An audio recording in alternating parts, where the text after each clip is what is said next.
Front, yeah. What'd you say? Oh, shit. Black jeans. Yeah, it's fine. Just rub it in. Yeah, that's all you do. Thanks, Reagan. Thank you, Reagan. Love it. So we're back. Obviously, we're here with the namesake of the company, DJ and Lindsey. Yeah. And we're kind of just going to have an open discussion about, the market, our company, things that we provide to our agents, and just like the consumer, as the market starts to shift and people start to kind of like come up with their own ideas about what's happening with the market, I think it's important that we kind of hit a bunch of these topics. So right off the bat, you guys, we hear the words not in production, but that doesn't mean you guys are just like beach goers. We're out of real estate. See you later. Like, what are some of the things that you guys do just amongst yourselves that kind of like make you in the know about what's happening in real estate? Sure. Go ahead, Linz. Gosh. Kick it off. We do lots of things, I guess. We're constantly talking with the agents, talking with leadership, talking with you guys. Of course. But I think when people talk about getting out of production, right, or trying to lead a team or a business and any, any facet of any industry, call it, I knew to take our business to another level to create all of these amazing funnels of opportunities and better marketing and better administrative support for our agents, that we had to step out of the business. But I think us being in the business for so long helped us understand where the gaps were, how to get better at it, and I think constantly improving that. Yeah, And I mean, that's huge because you have to think other people are coming into this industry and they're like, I know this, I know that, I'm reading all these things. It's like, okay, well, you can find any information you want to agree with yourself or disagree with yourself. So it's a matter of finding people who have trusted and have done it to make sure that what you're hearing is correct, right? And I think we tried in the beginning to kind of do both in the beginning, right? Because that's what makes sense. We got to kind of sell, be very deep in production, take on listings, show buyers all day, every day. And then it was, as we kind of slowly started bringing agents underneath us to help us, we found we weren't there for them because we were also on appointments and doing all the same things they were. And so that was when we it was almost like a hard and fast line that we were like, we have to get out because we have to make sure that all of our agents know how to do everything that we've been doing for so long. So we have to be available for them to make sure that experience that we were able to provide for so long, that now we could have not just two of us, maybe we could have 200 of us. And it started with Brittany, too. If you kind of look at, we were able to... So Brittany Will is one of our now brokers. So Brittany is one of our head of leadership here. Brittany Nolan. Brittany Nolan. Sorry. Used to be Brittany Will. She got married. She's now married. Good job, Cabe. She is, but she is officially a broker. So she is not just someone who has a tremendous amount of experience, but she also has the education and credentials to go along with it. I mean, you have to think, Brittany's been with us for... how long? She was our first hire in 2015, and really, when I talk she's about... dealt with thousands of transactions. But when I talk about transfer of, Lindsey and I's vision of what customer service is, how properties we think should be listed, how they should be marketed, how agents should be dealt with on the other side, when we were able to transfer that into Brittany, then our next team member, and then the next team member, we're like, whoa, we have something here. And if we can train and teach this to several people, what if we tried to scale this up? And little by little, block by block, we were able to do that. And to some people, I think it seems like it was this very fast growth we had. But I mean, from our end, it seemed really, really slow. I mean, it really just started with me and DJ, and then we brought on Brittany. Right. And then there was 5 of us. And then all of a sudden there was 8 of us. And then maybe there was 15 of us. And then it kind of slowly doubled because I knew it was so important for us to have these really tight procedures and, the this is how we do it, right? And is that Montel Jordan? This is how we do it. So that's one of the other things I kind of wanted to broach is like, okay, when a group of agents or 2 agents kind of start a team, maybe they have different objectives. Maybe there's just like there's workload and they're like, all right, well, I got to disperse this out to other people. You guys kind of had a different model is exactly that. It's like, hey, if I know how to be a successful real estate agent, how can I also make a bunch of other successful real estate agents to improve those people's lives? Right. And I think what's even funnier is that now we're doing it with sellers where we're turning this sell your home for more, which is like, okay, we know how to do this. How can we do it for a bunch of people? And I think that's really important for people to understand is that yes, it's great on our end, but it's for them.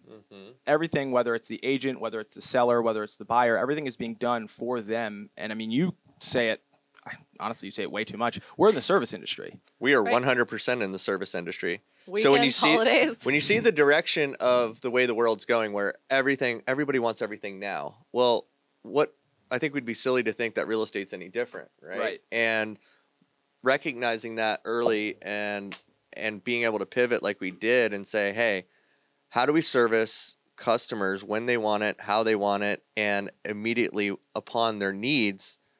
That's crazy. We couldn't do it with just 2 of us. Yeah. And then, Right. we learned when we brought Brittany on, just 3 people can't do it. And I think going back to, Todd, what you were talking about, when people maybe start a team, I think they almost start a team just because, like, the word team sounds fun, right? Because you're all working together. Be a part of and something, right? You're a part of something. But I think where some people that are maybe starting a team, they kind of lose what it is that we have to know, what DJ and I are doing. Like, we're doing this to provide this experience for our buyers and sellers and to provide really great success for all of our agents that come on. And so it's different than a team. It's not just sharing things. It's not just doing half the work. It's so much more. For sure. As funny as that is, Yeah. It's a lot more than that. It's not just sharing it. Yeah. And that's what I think a lot of teams start off thinking, that we'll just share things.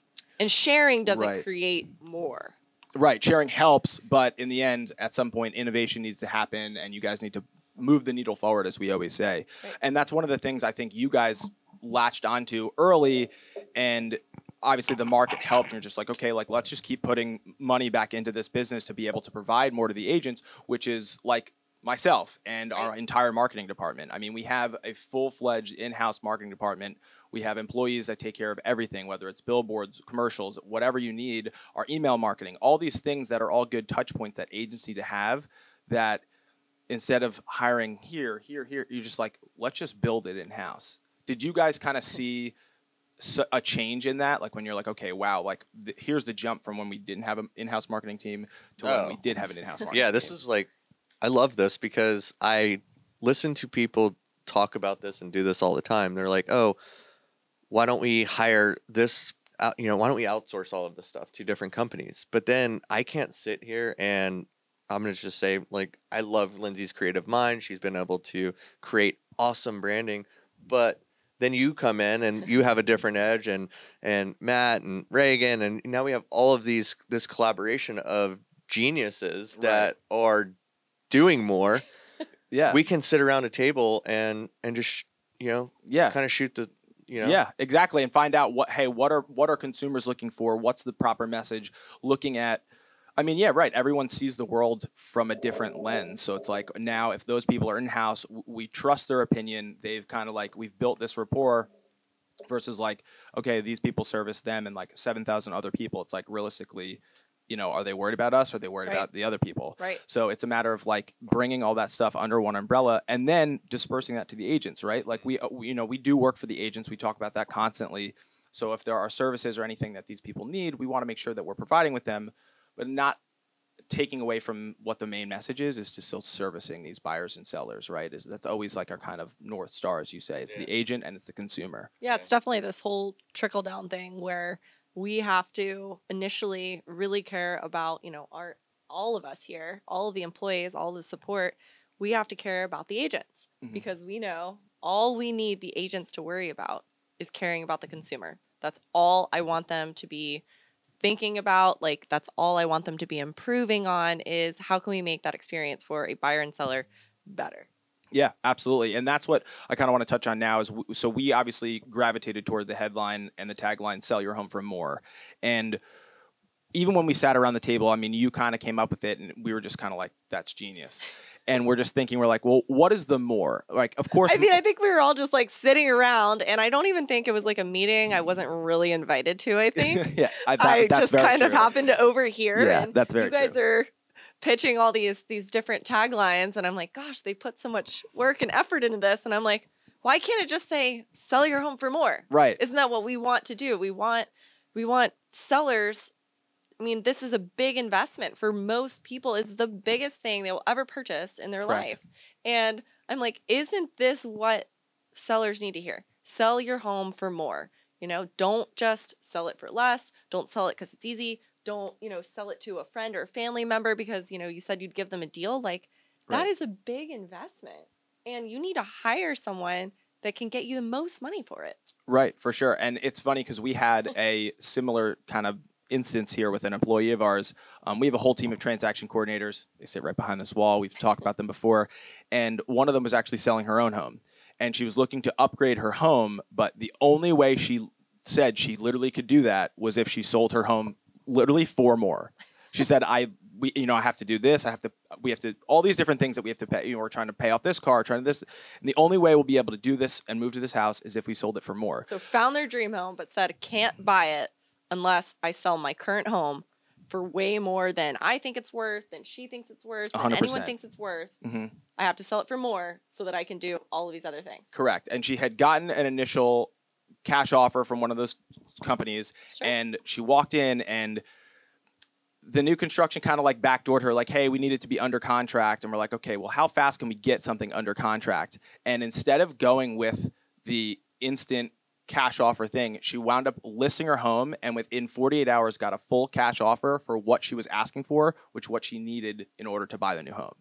So she put a ridiculous price on it. We all sat around. We're like, you know what? We can do it, right? Mm-hmm. We can market the house appropriately. We can reach out to all our buyers. We can generate an offer for you that's going to be killer. Exactly. And I think I want to dig into that a little bit more. Yeah. You know, because I think it's so, you can see the tagline, you can think about all of this stuff, but the reason why it's data points. Like everyone thinks, oh, we're just throwing this out there, but no, we're generating close to 6,000, buyer opportunities every month. We know what the buyer's looking for. Mm-hmm. We have over 120. So 6,000 or 7,000 buyers are reaching out to this team every single month. So we know exactly what they're looking for, what they want, what they think is overpriced, that's what just, they think that's is a just good new deal. opportunities. Right. But we also have 125,000, opportunities from the month before and the month before. That.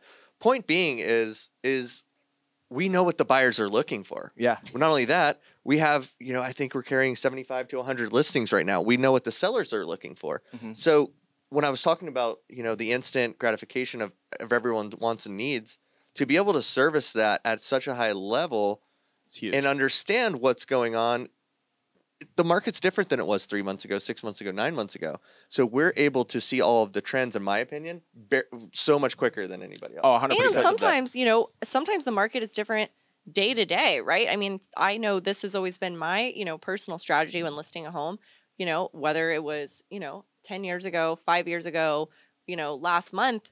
When you're going to price that home and you're going to sell it for more, you definitely need to see what you're competing with. And so there's going to be some days that make more sense to list your home, right? So if you're in, 123 neighborhood and a home across the street came up for sale on Tuesday and, we're like, that's priced a little bit low. Let's wait for that to get sold, right?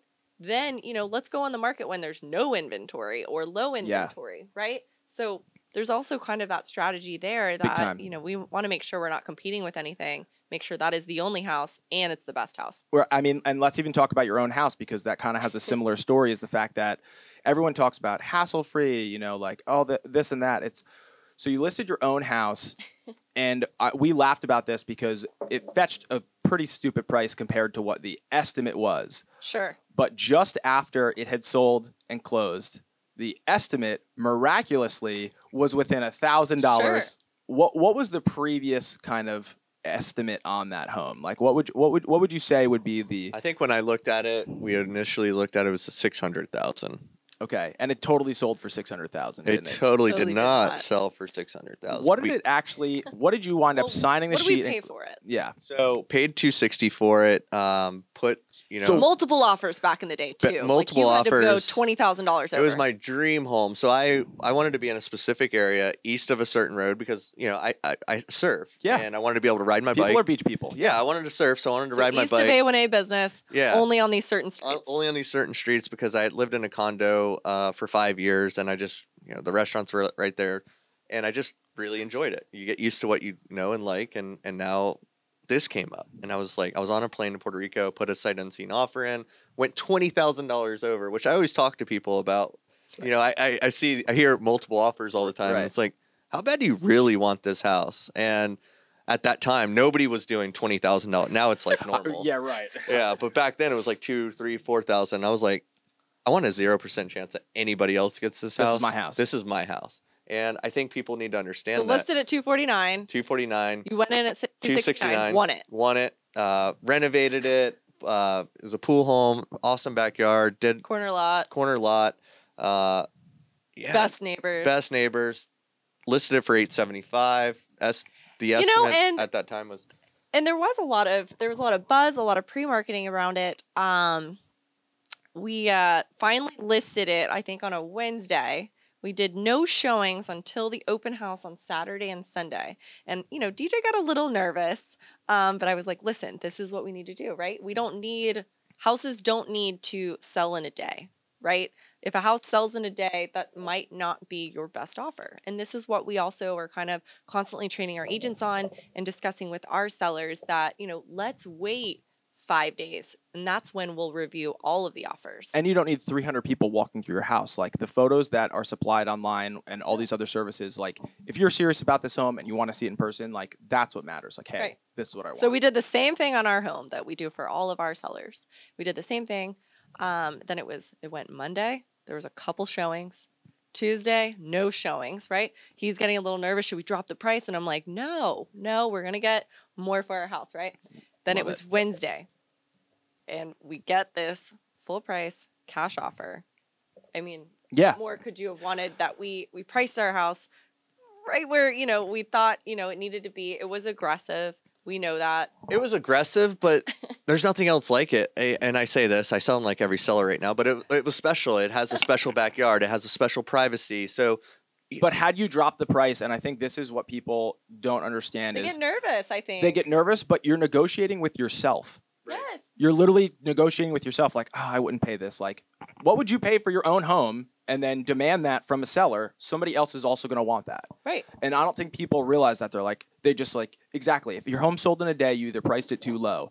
Think back in the day, a couple of years ago, listings would be on the market. It wasn't unheard of that it was 5 months, 6 months. Then you'd get a listing agreement extension. Be like, let's list it for another 6 months. We'll put new photos up. Let's come up with a new price, right? So I don't know. We need to kind of, we need to change how sellers are feeling. Your home, I don't know, deserves more, and you can sell it for more. And, that there is a strategy. And I think so many times people will be like, oh, we can get a discount, or we can work with so-and-so from, the club that we hang out at and play bridge at, whatever it might be.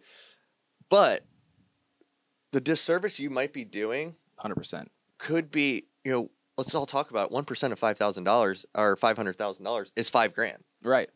Let me sell your house for $50,000. Yeah, I'm talking about 50, 100, 75,000, because I'm seeing the trends. Lindsay's seeing the trends. You're seeing the trends. There's nothing more heartbreaking. We are in the MLS all day, every day, studying everything. There's nothing more heartbreaking when we see a house come up for sale and we're like, there's going to be 60,000 offers on this home because it is just so grossly underpriced. And maybe they're paying out a lower commission because it was their friend or whatever it was. Mm-hmm. And I'm just like, and then they should have priced it so much higher. And then they go, selfie, sold it in a day. Woo. Right. That's their marketing. I'm like, you just left $50,000, $60,000 on the table. Right. And it's funny because you guys, without kind of sounding malicious, take advantage of that. You guys are still actively buying real estate, whether it be investment property, but you're building your own house. But those are things you guys look for. I remember you telling me about a property similar to that. You're like, all right, it's priced kind of low. Let's just go in. Let's see what's going on. And literally we're just like, all right, yeah, I'm going to take it. Because we're your greatest buyers, right? If you want your house to sell in a day, we will just buy your house. We will pay full price for your asking price because we know it's probably underpriced, right? Yeah. And you said it too. You're like, I would have paid this for it. And I was just like, yeah, all right, fine, I'll do it. It was just because it was priced wrong. Right. And that's not you're not supposed to go up and be like, hey, listen, I'm going to pay this for this because I think it's worth that. That's what we're talking about, right? So you guys are taking advantage of the disservice that could be happening from somebody else because they just want the sale. Because everybody thinks it's okay, the sale, this is how much volume I've sold, this is how many transactions I've had. It's what about whose property or home it was? That's so sad because I want every agent that lists anybody's property, I want them to, it should be a celebration, and I want every seller to celebrate that we just broke a record. That's my goal. Like that team, they are like our financial heroes. Yes. Right. My only goal, I'm so competitive. I want to break every record in every neighborhood. And I want to do that time after time after time again. In any market. You know, it's not, so when we're sitting here talking about this is all we obsess about is how do we get more for the property? It's more than photos. It's more than videos. It's more than a 3D tour. There's so much more that goes into what is going on right now. Yes, there's a lot of buyers in the market. Sure. The market's hot. You keep hearing, you can read all the headlines all over the But news. as a seller, we always have to keep in mind, like whether if you price your house, right here, it's almost like a restaurant. Think of it like a restaurant. A restaurant, it doesn't matter. So if they don't have a bar, they don't have somewhere for you to go to spend money while you're waiting. What difference does it make to the restaurant, whether they're on a 3-hour wait or they're on a 40-minute wait? It doesn't matter. They're only going to seat so many tables. Right. So it's just like real estate, right? If you're a home seller, why do you care, right? Whether you're getting 600 offers or you're getting that one offer that was willing to pay your price. Yeah. It's what difference does it make? Correct. Because that's all you're looking for. You're only going to get one buyer. Right. I mean, that's So the don't goal. price it too low just to get 100 buyers. Right. Like, okay, yeah, it's great to have multiple offers to choose from, but if none of the, like, hey, I have all these different selections of fruit, none of which is what you want, what does that matter? Right. It's like, what you just need that one. And I think that's what we're constantly looking for. And even when we talk about selling your home for more, it's not about the current market, which you're talking about. There's a ton of buyers, low inventory. It's whatever the market condition is. Right.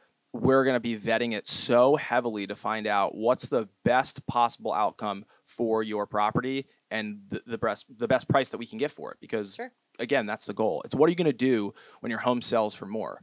And that's what we sat around. Like, what are we going to do? It's so you can, whether it's to put into a kid's college fund or go on more family vacations, because whatever the situation is, that's up to the seller to deal with what they need it for. We're just tasked with selling the house for as much as possible because we're just facilitating sellers to be able to do more. And I think so much, and I'll probably get a lot of pushback from this from the industry because look, it's always been a relationship. Wouldn't be the first time. It's always been a relationship business in the fact of like you should do all of these things and create these great relationships. Yes, that's so important, but at the end of the day, this is a business transaction, right? Like the biggest business transaction that you'll ever make. But yet, time after time, we're not vetting the best business decision makers to help facilitate that sale of literally your largest asset. And I think that's starting to happen more and more as these large hedge funds keep buying up homes, as these large publicly traded companies are buying homes. They're starting to show that, all right, this is a business transaction. This is a really great market. This is a great way to, opportunistic, call it, that we can buy real estate, hold it, sell it long term. Well, you as a seller, you bought it, you've held it long term. Now you have a chance to. You're in the best position. Yeah, now you can capitalize on that, and you're just gonna offload it. Yeah, so I think whether. Yes, we should be sitting in your living room, at least giving you that opinion to sell your house for more. We're on Zoom. But multiple times, I think a lot of times it's, the first decision that they're making such a quick, rapid decision based on. There's a lot of things that could be based on. Maybe it's a relationship. Maybe they don't want to hurt someone's feelings. Maybe their friends in the business, their family's in the business, someone's in the business. And I still think that just like you just said, it's a business transaction and you need to hire the person that is going to get you the most money. That is the only goal. That's why you bought that house. 100%. Like, and we talk about this a lot too, is if you are going to have surgery done, are you going to like, wow, that doctor's really nice, or that doctor was stale toast but has done 3,000 of these? When I had to have surgery, I have 7 screws and a plate. And so did you find your surgeon on Groupon or something? I was so scared. I was terrified. I'm asking all my friends in orthopedics. I'm going, I was terrified. I didn't want to get surgery. Reading reviews. But you didn't, you didn't just go to Facebook and you're just like, hey, are any of my friends surgeons? No. I was actually mad at the surgeon that did it. I was like, I don't think I need surgery. Look, it's good. And actually And he was like, "No, you need surgery." Yeah. I was like, "I'm not hiring this guy. He's telling me I need surgery." And Yeah. then It's like, let me go best to thing I ever another. did. Now I'm like, Right, 100%. but that said, as we always talk about, whether it's bedside manners, like, oh my God, they're lovely, but they've sold 3 homes all year. So it's like, would you rather have the person that was just completely stale toast, who's done it time and time again, proven, or not? I mean, we even say the same thing with the back tattoo. Or us, it's kind of like a combination, right? Right. Like our agents, like our listing agents especially, they're amazing. Like you're going to love them. They're going to get you the most. Yeah. Like that is their goal. They are representing that transaction. And when you signed a listing agreement with them for this price, that's what we're going to do. We're going to get you a contract for that price. That's what we said we'd do. Right. And think about, sorry, I'm, No, you're good. you know, to rant on about this, but That's why we're here. think about this. We have a listing agent, marketing department, 7 of you. I mean, Yeah. between Kelsey and JoJo and everyone that it'll touch hands with, you know, then you have, email marketing. There's probably in this company 17 people, 8 to 20 people that it goes through to make sure, A, you're getting more, but you're having the best customer service, you're having the best, experience possible. 100%. And I'm going to go out on a limb here. There's not many experiences in real estate where 17 to 20 people are going to touch your home, see your house, write the description, market your house before it hits the market. Right. And I think that's a big competitive edge that we Yeah, have right now. You've We have literally more put, people Yeah. doing it. you've literally put Tom Brady in every single position. That's my goal. is- That you've done that, and we constantly, you both of you are the Tom Brady at your position, and that's one thing that we talk about is Tom Brady is the quarterback for the Tampa Bay Buccaneers. He's also not the coach of the Tampa Bay Buccaneers. So Right. in order for him to coach, he cannot also be playing, and Right. I think that's where the biggest message was, is like leaving production in order to give people dreams and opportunity, and the more that we're constantly driving home. Right. That's the sacrifice that you guys had to make. That, right, how easy would it be for you guys to just be like full-time real estate agents? Right. and And, well, we could just sell 100 homes a year. And Right. I don't think that would be fair to the consumer or to agents that, we were just kind of like keeping all of this stuff to ourselves, like keeping our ideas to ourselves and not sharing it with more agents who can offer that experience to more sellers and buyers, Mhm. right? Absolutely. Plus, you get to see the agents grow, and I mean, you grow. Yeah. I mean, I've Yeah. watched you just turn into, every Pretty butterfly. awesome. Yeah. But Thank you. it's cool to see, and Brittany evolve, and Brett, and everybody. It's what life's about. It's being around great people. It's more. It's more. I know, I love that. It's like Yeah. more, but It's more. it's so fulfilling in that way, and that I know that it's more than real estate. It's the collaboration of everyone. It's being around everybody. It's inspiring, Yeah. and I'm inspired every day to walk into this office, to be fortunate enough to walk into this. My dream was always to have a media room. We have this awesome studio, studio. Yeah. soundproof. Agents can do headshots and do anything that they want, shoot videos. That's what I wanted. I wanted to take the best of every real estate company and put it into here. And and I'm not going to say we're there yet, because I want to improve, and there's always We'll room never for be improvement. there. But we're Right. getting there. But just the same way fashion's never finished, right? Yeah. Right.